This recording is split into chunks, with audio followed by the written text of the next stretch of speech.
Merci de votre fidélité au programme de Télé 50, la deuxième partie du Grand Journal. Je vous laisse en compagnie de Freddy Moulumba pour le journal de sport. Bonsoir Freddy. Bonsoir Claude, salut à tous et bienvenue à ce journal de sport. Tout de suite, les titres.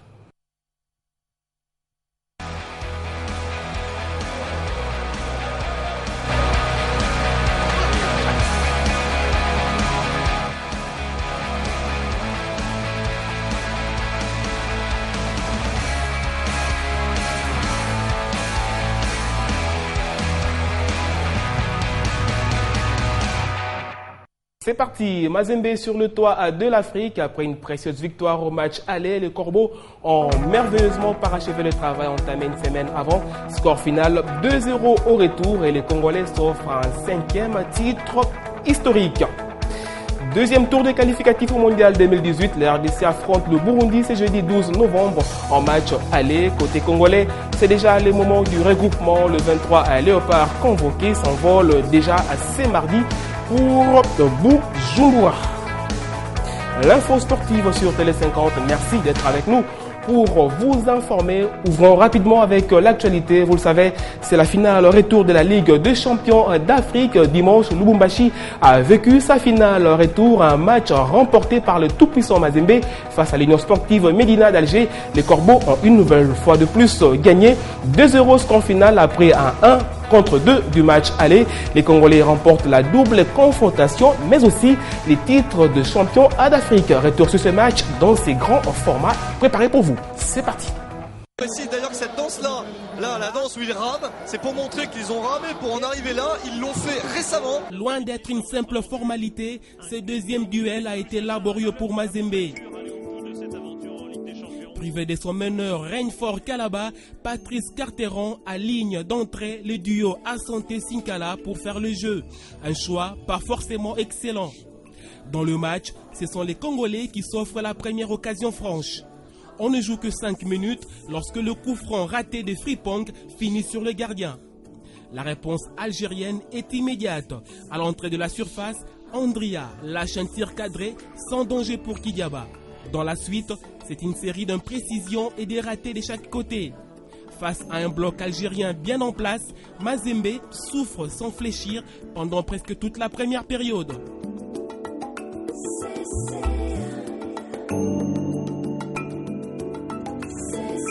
« 0-0 à la mi-temps, les scores est sans conséquence pour les Congolais.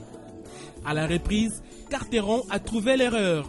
Les décevants duo Asante Sinkala, symbole du jeu apathique de Corbeau, laissent la place au couple de jokers Adjei Assalé. L'équilibre est vite rétabli et Mazembe qui retrouve son football monte en régime. 15 minutes avant la fin, c'est un autre match qui commence. Place au show d'Itandem Samata Assalé. Petite formation, ok. Allez, c'est passé là peut-être. Oh, la frappe à côté. Voilà une grosse occasion avec pour une fois un mauvais positionnement, un oubli. Et le coup franc pour les Corbeaux, Richard Boateng et sa frappe très lourde, le ballon est dévié légèrement. Koulibaly la dira également bien sûr. Le corner, la sortie du gardien, la reprise. Ah, c'est sauvé presque sur la ligne. 75e minute, les jokers de luxe ivoiriens enchaînent des dribbles avant de s'écrouler dans la surface. Roger Assalé qui s'emmène le ballon, Assalé encore, qui n'est pas passé, penalty. L'arbitre Papa Gassama siffle penalty. Samata ne rate pas la cible. Essayer d'améliorer son total de but et peut-être offrir la coupe au tout-puissant Mazembe. On s'en rapproche nettement pour les Corbeaux. Le but de Samata à une vingtaine de minutes de la fin, 1-0 enfin contre l'USMA. Avec un 6e but, l'attaquant tanzanien en profite pour finir en tête des buteurs. Alors que Kamalondo attend impatiemment la fin du match, USMA décide de rendre sa fête parfaite. On joue les arrêts de jeu, coup franc raté des Algériens. Dans la foulée, Assalé lance la folle chevauchée de Samata. Plus de regrets parce qu'il n'y aurait pas le temps d'en mettre deux. La contre-attaque. Et le voilà le deuxième. Et voilà peut-être le but. À deux. Avant de la conclure, en beauté. Mais oui, à deux, bien sûr. Samata n'a pas pu dribbler vraiment le gardien pour aller marquer. Et le ballon sur le côté était suffisant pour Roger.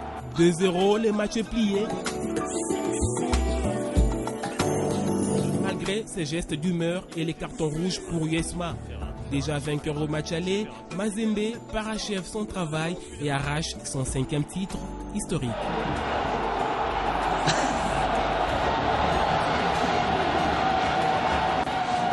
La tribune va-t-elle tenir? Et ils ont réussi à confirmer et puis on va avoir soulevé cette coupe. C'est sacre ce match et surtout c'est sacre le fruit d'un groupe, une équipe qui a bataillé dur pour arracher un nouveau titre 5 ans après le tout dernier, un groupe qui est fier de son travail. Carteron et l'emblématique Robert Kidiaba n'ont pas caché leur joie en réaction.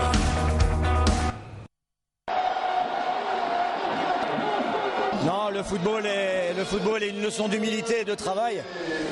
On avait fait un match aller absolument exceptionnel. Et aujourd'hui, on a senti qu'on était crispé. Heureusement, on a pu s'appuyer sur un bloc défensif exceptionnel. Les 4 défenseurs, Boubacar Diarra, Robert Kidiaba ont été fantastiques, heureusement, parce qu'on n'était pas dans un bon jeu. On sentait beaucoup de crispation.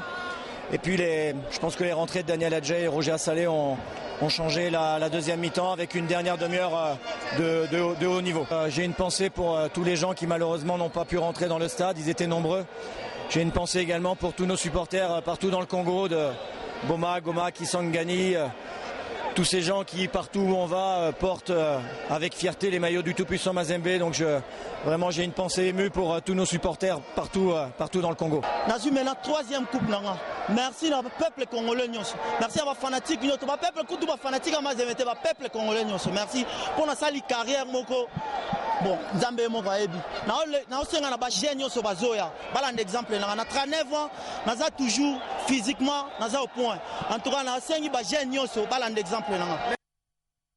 Avant de refermer cette grande page, Mazembe retenait que cette victoire et les sacres a été bien suivis dans tout le pays, comme au siège de la FECOFA, autour de l'ambassadeur du football congolais, Aziz Makoukoula, et une certitude, tout le monde est content de la victoire, de l'honneur, mais également du pays incarné par Mazembe. Ensuite. Ah non, ça c'est un grand plaisir pas que pour TP Mazembe, mais pour la RDC. Donc, étant partie de la Fédération congolaise de football, c'est le moment de joie, c'est le moment de la fête. Je pense qu'on doit tous être heureux et contents. Tel que vous nous voyez ici, on vient tous de regarder notre match un peu dans un coin un peu privé, bien évidemment ici dans la salle de conférence de presse de la Fédération. Je ne peux pas parler de Mazembe, on parle du football congolais. Là c'est juste pour le Congo. Ce que Mazembe vient de réaliser, c'est encore un point de plus pour notre football. Et vous pouvez bien constater dans les jours à venir, dans le point ranking FIFA, vous allez voir que le Congo va encore augmenter. Donc ça fait partie de notre histoire de football. Là, vous pouvez constater dans la liste des équipes qui ont gagné des Ligues des Champions, à part l'équipe égyptienne qui viennent au-dessus avec 8 victoires. Après, nous, on a 5. Donc on a juste à être content et joyeux tel qu'on est maintenant. On parle à présent de la sélection nationale. Les Léopards s'apprêtent à jouer le match comptant pour le deuxième tour des qualificatifs au Mondial 2018. Le rendez-vous, c'est pour ce jeudi 12 novembre. Match aller au stade Roi Kassoré de Bujumbura avant le retour dimanche 15 novembre, probablement au stade de Martyrs rénové. Côté congolais, c'est déjà le rappel des troupes. Le regroupement a commencé ce lundi. Un premier groupe de joueurs, principalement les locaux, seront rejoints par le professionnel. Ensuite, le départ, c'est mardi 10 novembre pour Bujumbura. À noter que la majorité des habitués en sélection a été appelée. On enregistre également le retour en sélection du capitaine Youssouf Moulumbu. Puisqu'on parle des joueurs professionnels, arrêtons-nous un instant sur ce magnifique but inscrit dimanche par Yannick Bolassi lors de la victoire de son club Crystal Palace contre Liverpool. Pour le plaisir de vos yeux, admirez. Mais la légende des Reds n'a pas bien choisi son après-midi. Yannick Bolassi ouvre le score. Mamadou Sakho, relancé depuis l'arrivée de Klopp, se blesse au genou. Et si Liverpool égalise par Philippe Coutinho, Crystal Palace finit par l'emporter sur ce but de Scott Dine, un ancien abonné d'Anfield, les Eagles qui ont manifestement une dent contre Steven Gerrard, puisqu'ils étaient venus s'imposer à Anfield en mai pour le dernier match de l'idole locale devant son public. C'était purement et simplement du Yannick Bolassi. Voilà qui referme ce journal des sports. Merci de l'avoir suivi. À très bientôt pour un nouveau numéro.